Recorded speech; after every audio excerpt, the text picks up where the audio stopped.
Hey, everybody. Happy Friday Eve. I hope that you have had an incredible week. I surely have. I've been so blessed this week and am just grateful for all that God continues to do.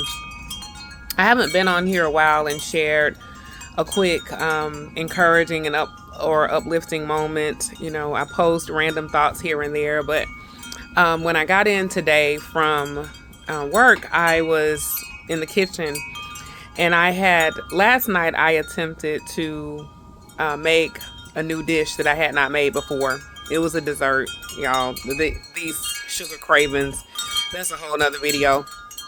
But nonetheless, I had tried last night and I failed.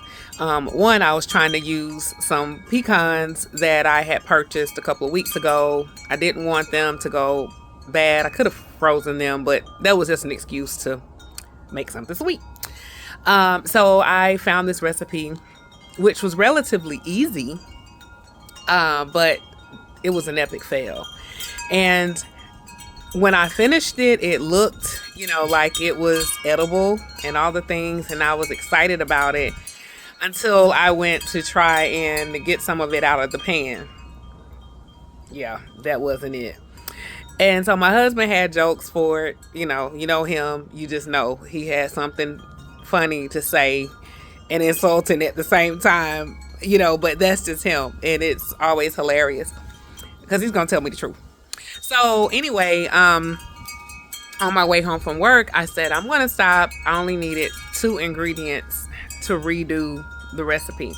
So I stopped and I picked those up and I said I'm gonna try it again. And I was telling my mom about it, who is an avid baker, obviously. And she's like, you need to come to my kitchen. And, that really challenged me because I'm like, no, I'm going to get this right. But what I was thinking about, and here's just the moral of the story. I had to just share some backstory with you all. But thinking about recipes, right? And the people who write the recipes or publish these recipes, they publish those recipes from their purview, right? It's theirs. And so many times, which I have always hated cooking with recipes because I always like to add my flair. And I tend to do so. But yesterday I stuck strictly to the recipe. I didn't deviate at all. And it reminded me today when I was redoing it is that it's just how we tend to go in life. We always want the cookie cut way, or we want to do it like Joe Blow did it or Susie May did it. And that's not our way. Like, we have our own way to choose. And so we have to choose that route. And when we do that, we have to also be ready for the consequences, good, bad, or indifferent, right, that come with that. And so I would just encourage us to not try to be like anybody else. Let's not try to use anybody else's recipe.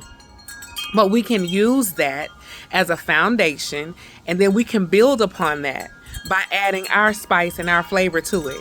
We're all uniquely different, right? God created us in his image and in his likeness, but still different. And so you have that freedom to be able to be you authentically. And so I want to just encourage you, like, if you are, struggling maybe with your identity, or you're struggling with trying to be like somebody else, and you're not yet called to that place or that space, then you're setting yourself up for failure. And so that is just the lesson. That is what I just, felt in my spirit today and in my heart to share as an encouragement and an uplifting to those of you that care to even hear what I have to say. And with that, thank you for those that do support my YouTube channel. And, I'm trying to be more consistent in that. But if I don't have anything to say, I generally don't get on there just to talk. But I did want to share that lesson today. So that's the lesson from the recipe, y'all. Be you. Be you. Use that as a foundation. And then you build upon that. Add your spice and flavor. And then voila. So I can't wait to pull this creation out of the oven in a few moments. I added some little stuff to it, and it's already looking better than it did last night when I attempted to make it for the first time. So anywho, God bless you all. Have a great rest of the week, and until next time, be blessed.